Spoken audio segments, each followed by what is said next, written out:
성도의 사명이라는 말씀을 가지고 이 시간 여러분들과 은혜를 나누고자 합니다. 자, 세례 요한이 이 세상에 온 목적은 오직 예수님만 증거하는 데 있었습니다.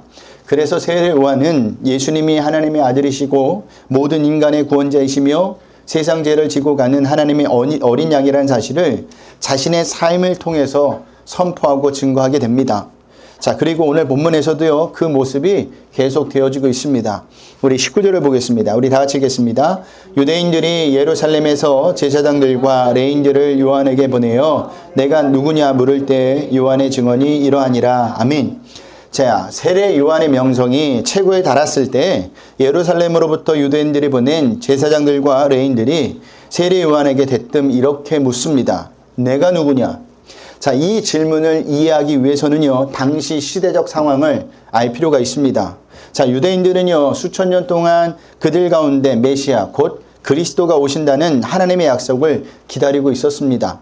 그래서 조금만 뛰어난 자가 보이면 이 사람이 그리스도가 아닌가 하고 눈여겨 보았습니다.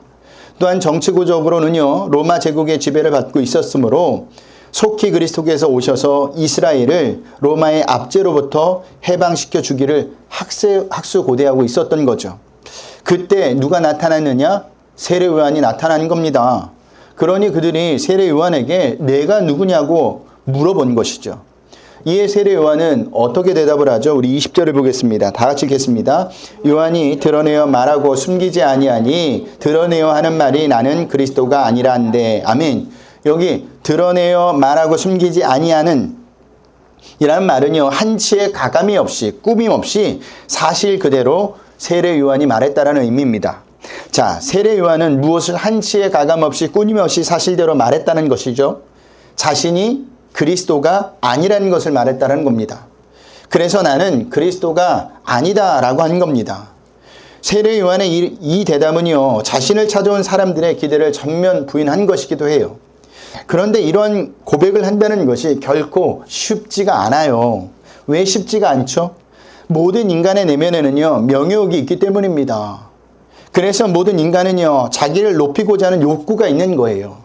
하나님같이 되려는 욕망이 있는 겁니다. 그렇기 때문에 기회가 주어진다면 모든 인간은요, 욕구와 욕망이 스물스물 올라오는 거예요. 고개를 들게 되어 있는 겁니다. 그럼에도 세례 요한은 오늘 본문에서 그것을 전면 부인하죠. 이게 가능할 수 있었던 것은 세례 요한은 자신이 어떤 존재인지를 정확히 알고 있었기 때문이에요. 여러분, 인간의 본질은요, 어디까지나 뭘까요? 인간이에요. 하나님과의 본질과 같을 수가 없습니다. 그 이상도 아니라는 겁니다. 하지만 우리에게 이런 질문이 올 때 우리는 어떻죠?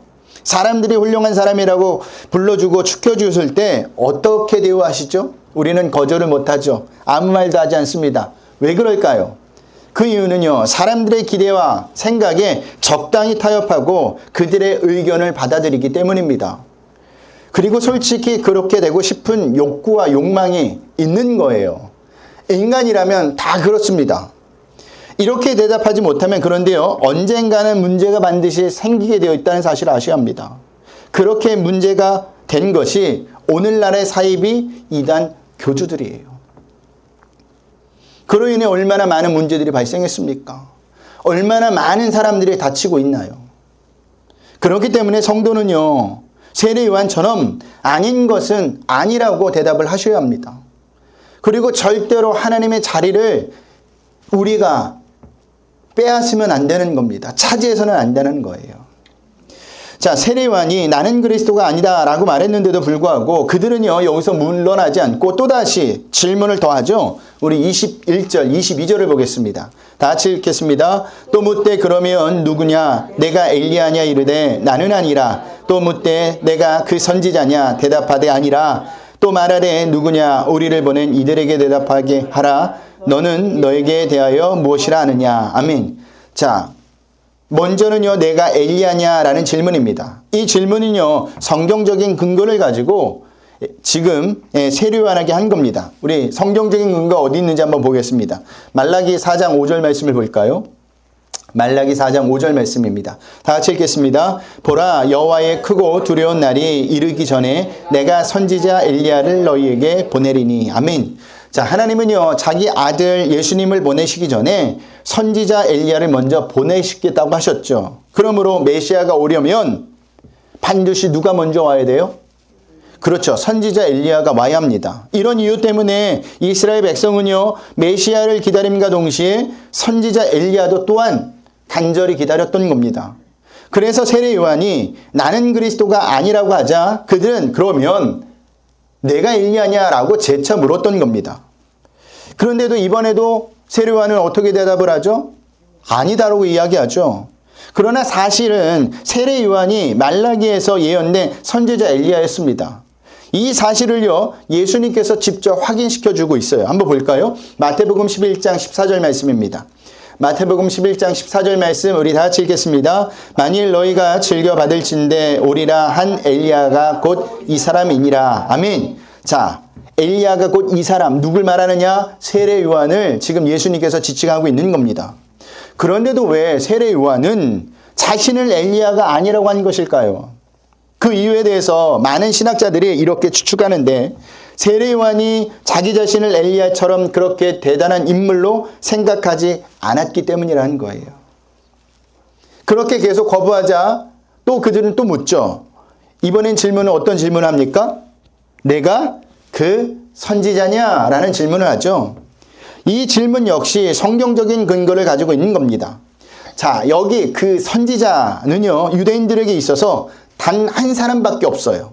그래서 정관사를 붙여서 그 선지자라고 이야기하고 있는 겁니다. 누굴까요?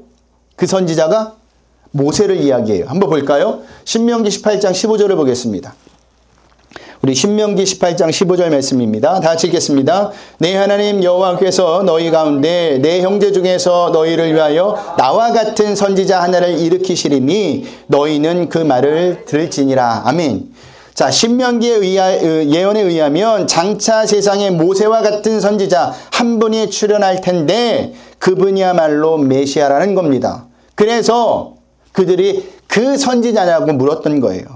이 사실을 염두에 두고 그들이 세례 요한에게 그 선지자가 아닌가 하고 물은 겁니다. 이번에도 세례 요한은 뭐라고 이야기하죠? 아니다라고 이야기하죠. 자, 세례 요한의 대답을 듣고 그들은 아마 혼란스러웠을 겁니다. 그래서 이번에는요, 질문을 다르게 접근을 해요. 어떻게 접근을 하느냐? 너는 너에 대하여 무엇이라고 하느냐? 쉬운 말로 이야기하면 그러면 너는 너 자신을 누구라고 생각하느냐라는 질문입니다. 이에 대해 세례 요한은요, 자신에 대해서 어떻게 대답을 하죠? 우리 23절을 보겠습니다. 우리 다 같이 읽겠습니다. 이르되 나는 선지자 이사야 말과 같이 주의 길을 곧게 하라고 광야에서 외치는 자의 소리로라 하니라. 아멘. 사람들이 와서 정체를 물었을 때 세례 요한은 내 생각에는 내가 말하기는 과 같은 방식으로 대답하지 않고 그 대신 어떻게 이야기하고 있어요? 이사야 말씀을 인용해서 자신을 주의 길을 곧게 하라고 광야에서 외치는 자의 소리라고 합니다. 무슨 말이냐? 자신은 아무것도 아니며 다만 왕이 오실 길을 예배하라고 말하는 소리에 불과하다라는 겁니다. 여러분, 소리가 뭐죠? 내용입니까? 내용을 전달하는 방법입니까? 그렇죠. 내용을 전달하는 방법이죠. 무슨 말이냐면 내용이 중요한 거지 방법은 그렇게 중요하지 않다라는 겁니다. 즉, 오실 예수님이 중요한 거지 자신은 아무것도 아니라는 말을 지금 하고 있는 거예요. 뭐를 통해서요? 성경을 통해서 말하고 있는 겁니다.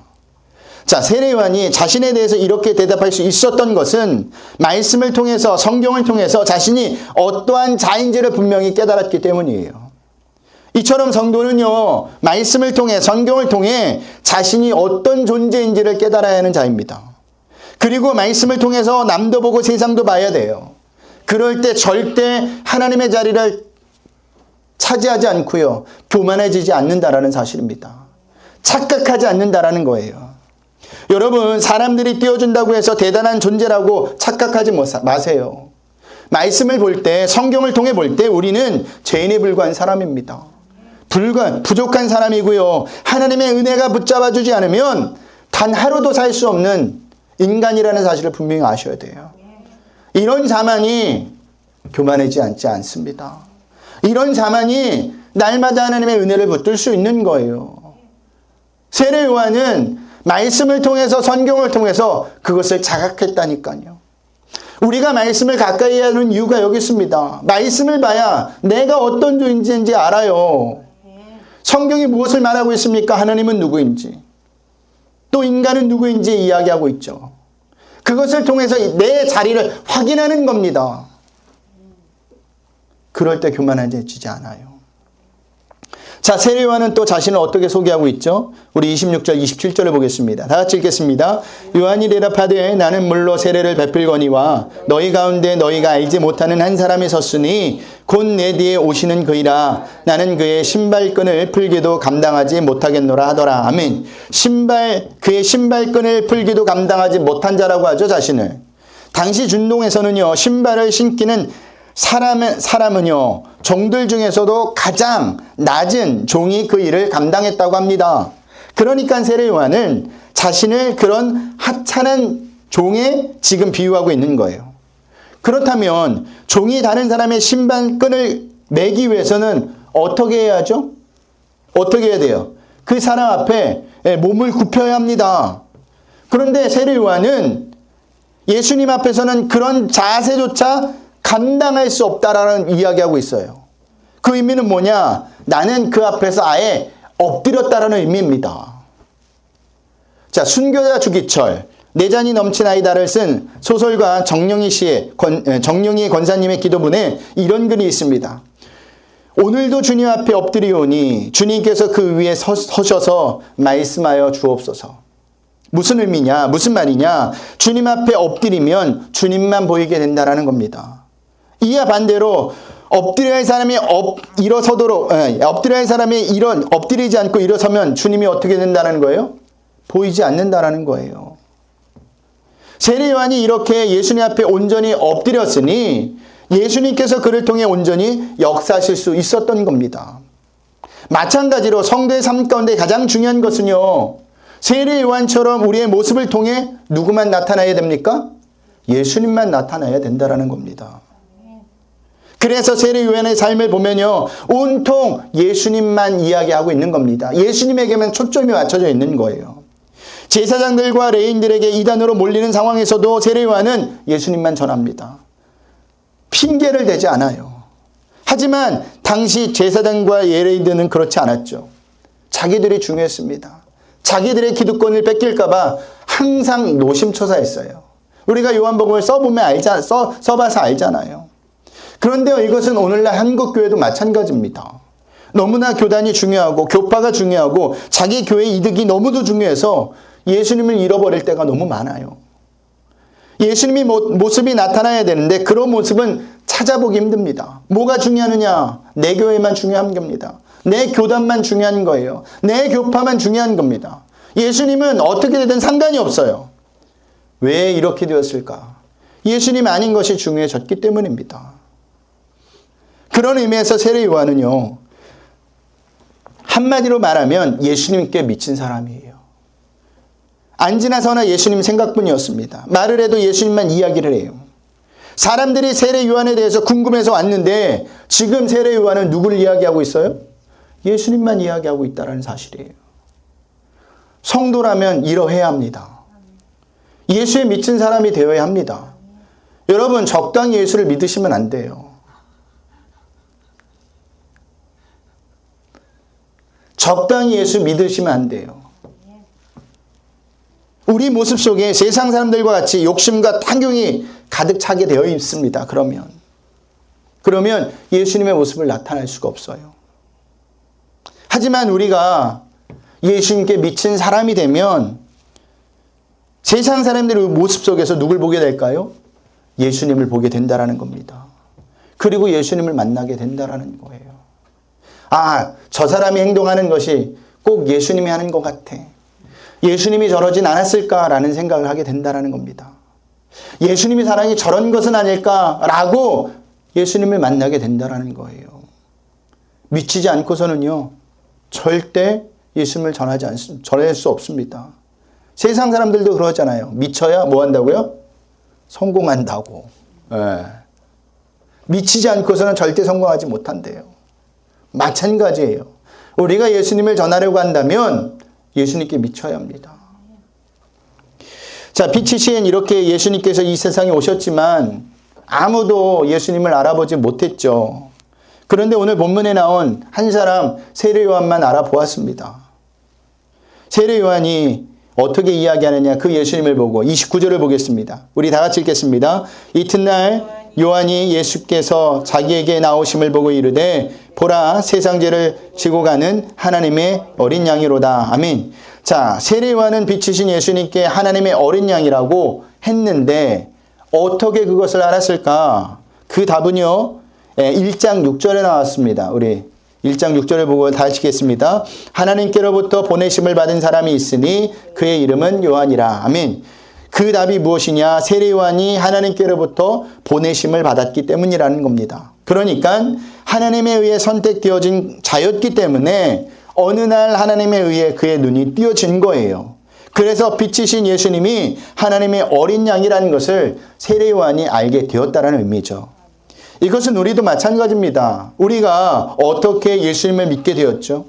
우리가 노력해서 예수님을 믿는 것이 아닙니다. 절대 그렇지 않아요. 예수를 믿는다는 것은 노력해서 될 일이 아니기 때문입니다. 그런데도 어떻게 예수님을 믿게 되었느냐? 어느 날 하나님에 의해 우리의 영적인 눈이 띄어졌기 때문에 예수님을 믿게 되었다라는 거예요. 성경에 나타났던, 기록되었던 그 모든 말씀이 믿어졌다라는 사실입니다.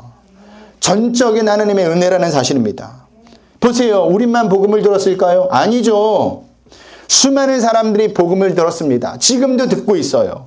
하지만 우리만 지금 예수님을 믿게 되었습니다. 그래서 하나님의 은혜라는 겁니다. 세례 요한도 마찬가지예요. 세례 요한이 외친 하나님의 어린 양은요, 구약 성경에 오실 메시아이신 예수님을 예표한 것이었어요. 그런데 세례 요한만 아는 구약 성경의 내용이 아니었다라는 겁니다. 이스라엘 백성이라면 누구나 한 번쯤은 다 들었던 내용이었어요. 그리고 이 내용은요, 구약 성경에 한 번만 나오는 것이 아니라 계속 여러 모양으로 반복해서 나온다라는 사실이에요. 볼까요? 하나님의 명령은 창세기 22장에 보면 이삭이 자기를 번제할 나무를 짊어지고 모리아산으로 올라가는 장면이 나오는데, 이것은요, 자신이 매달려 죽을 나무 십자가를 짊어지고 골고다 언덕을 오르는 예수님을 예표한 장면입니다.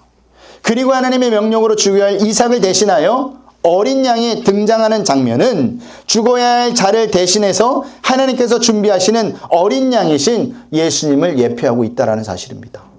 그러니까 예수님의 십자가를 통해서 창세기 22장을 보면 그 내용이 어린 양이신 예수님을 미리 예표하고 있다는 것을 알 수가 있는 거예요.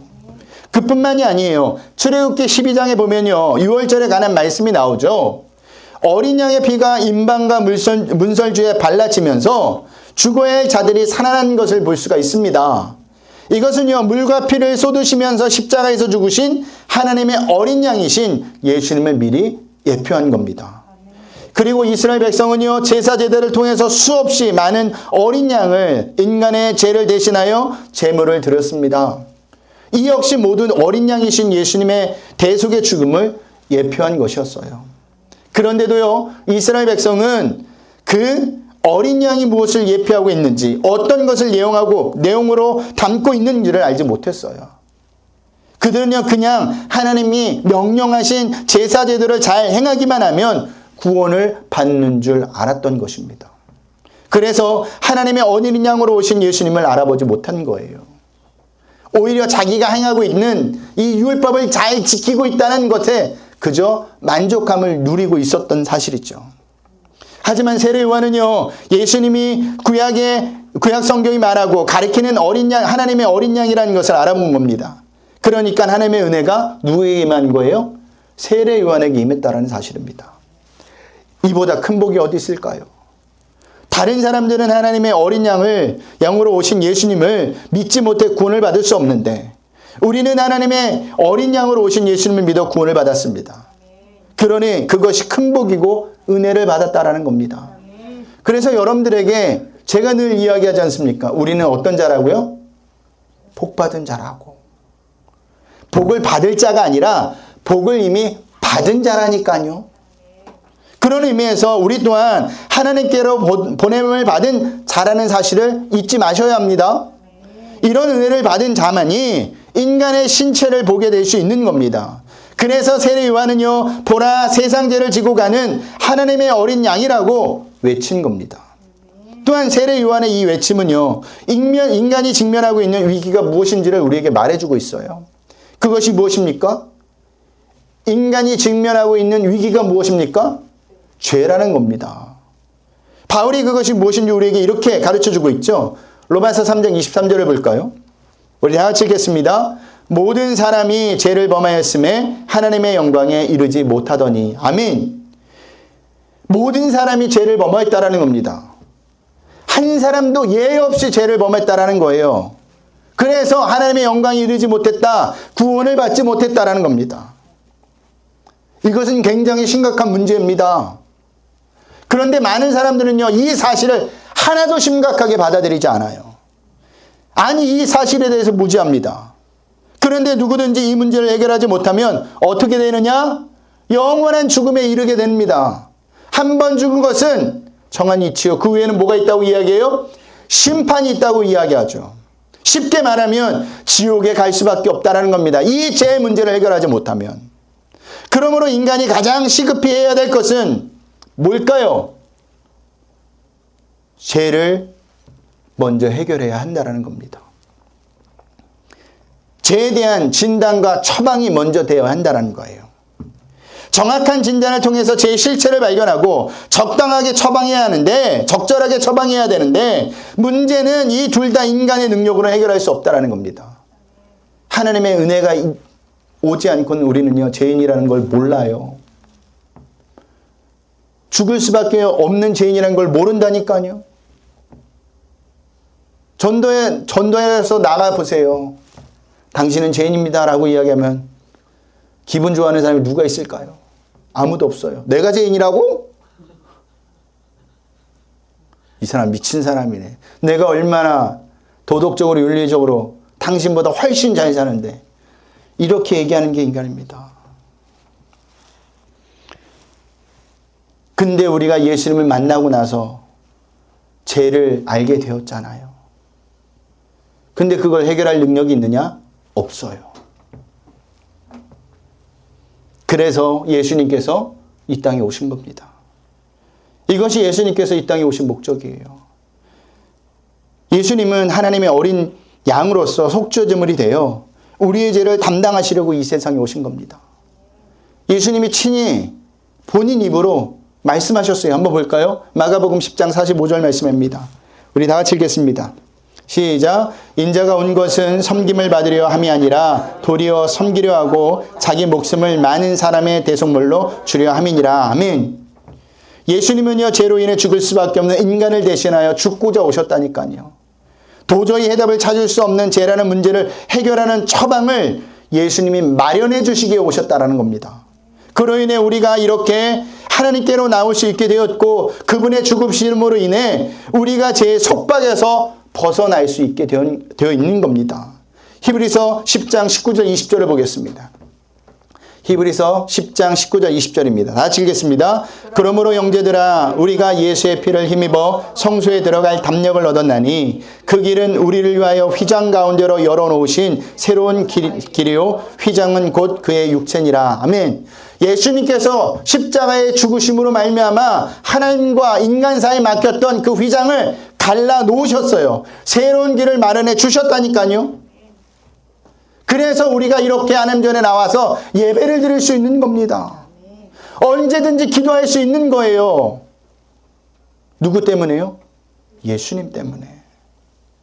만약 예수님께서 우리를 위해 다시 죽지 않으셨다면 우리는 여전히 죄의 노예가 되어 죽을 수밖에 없는 삶을 계속 살게 될 겁니다. 그러므로 우리는요, 예수님을 알고 영접할 수 있는 은혜를 주신 하나님께 날마다 감사하셔야 돼요. 내가 뭘 하고 나에게 이런 큰 복이 임했나, 큰 복을 주셨나 감사하셔야 됩니다. 나에게 감사할 게 하나도 없는데요, 삶이 이 모양인데요. 아니에요. 내가 예수님을 알고 만나고 하나님의 백성이 되었다는 것이 큰 복이고 그 감사라는 겁니다. 31절도 보겠습니다. 우리 다 같이 읽겠습니다. 나도 그를 알지 못하였으나 내게 와서 물로 세례를 베푸는 것은 그를 이스라엘에 나타내려 함이라 하니라. 아멘. 자, 여기 보면 세례 요한이 사람들에게 물로 세례를 주는 목적이 나와 있죠. 그 목적은 뭐예요? 오직 예수님을 세상에 나타내는 데 있다라는 사실입니다. 그것을 알 수 있는 것이 그를 이스라엘에 나타내려 함이라입니다. 앞에서도 살펴보았듯이 세례 요한의 생애와 사역은요, 온전히 예수님을 나타내는 일에 집중되었어요. 그는요, 개인적으로 어떤 욕심도 가지지 않았습니다. 지난주에 말씀드렸듯이 세례 요한은 제사장 아들이었죠. 그러면 그가 계속 뭐가 되어야 되는 거예요? 제사장이 되어야 되는 거예요. 좋은 옷을 입고 좋은 음식을 먹어야 되는데 그것을 포기한 겁니다. 욕심을 부리지 않은 겁니다. 그런 모습을 그 당시 사람들이 보니 열광할 수밖에 없었죠. 그래서 혹시 메시아는 아닐까라는 말을 해도 그는 그리스도가 아니다. 나는 그리스도가 아니다. 라고 말을 했었던 것입니다. 이런 세례 요한의 모습이 오늘에 살아가고 있는 우리에게도 필요합니다. 성도의 사명이 무엇입니까? 이 땅에서 예수님 때문에 잘 맞고 잘 사는 겁니까? 성공하는 거예요? 아니에요. 성도의 사명은요, 예수님을 세상에 사람들에게 알리는 겁니다. 각자 처한 처소에서, 자리에서 알리는 거예요. 어떤 사람은 잘됨으로 알리고요. 어떤 사람은 안됨으로 알립니다. 안 된다는 것을 어떻게 알느냐? 안 되는 상황 속에서도 예수님을 놓치지 않고 예수님으로 인하여 기쁜 삶을 계속 유지하는 겁니다. 그것이 세상에게 예수님을 알리는 거예요. 그래야 사람들이 자신의 죄를 자각하게 되며 그 문제를 정확히 처방받을 수 있는 겁니다. 예수님을 통해서. 그 처방은 예수님만이 우리의 유일한 구원자라는 사실이에요. 하지만 유대인들은 율법을 통해서 구원에 이르고자 했죠. 그러나 율법은요, 인간으로 하여금 죄에 대해서 일깨워 줄 뿐이고 아무도 구원하지 못합니다. 구원은 오직 예수님 뿐이에요. 우리는 이 진리를 세상 사람들에게 알려야 합니다. 이 세상 모든 사람이 이 진리를 알도록 계속 전해야 돼요. 왜냐하면 우리를 구원하신 목적이 여기 있기 때문이에요. 여러분, 죽어가는 사람들에게 가장 다급한 일이 무엇일까요? 돈일까요? 권력일까요? 좋은 집일까요? 뭐 보기 좋은 뭐일까요? 아니에요. 그가 살 수 있는 방법을 알려주는 것이 죄입니다. 그 방법은 예수님이 인간의 죄를 해결할 수 있는 유일한 길이라는 것을 전하는 거예요. 이보다 다급한 일이 없다니까요. 여러분들은 믿지 않는 사람들에게 이것을 전하셔야 합니다. 그 사람이 우리를 어떻게 생각할지 모르겠지만 좋게 받아들이지는 않겠죠. 그래도 우리는 그것을 전하셔야 한다는 사실이에요. 보세요. 성경에 예수님을 증거했을 때 누가 그것을 환영했습니까? 누가 그것을 반겼나요? 그런데도 사도들은, 그런데도 제자들은 그것을 전했다라는 사실입니다. 왜요? 이것보다 다급한 일이 없기 때문이에요. 이것보다 중요한 일이 없기 때문이라는 겁니다. 이것이 진리라는 사실이기 때문입니다. 그러니 한 주간도 예수님의 증인으로서 세상 사람들에게 예수님을 증거하고 나타내시길 바랍니다. 그들이 싫어해도 예수님을 증거해야 하는 것이 성도의 사명이에요. 왜냐하면 그들이 살 수 있는 방법은 오직 예수님밖에 없기 때문이에요.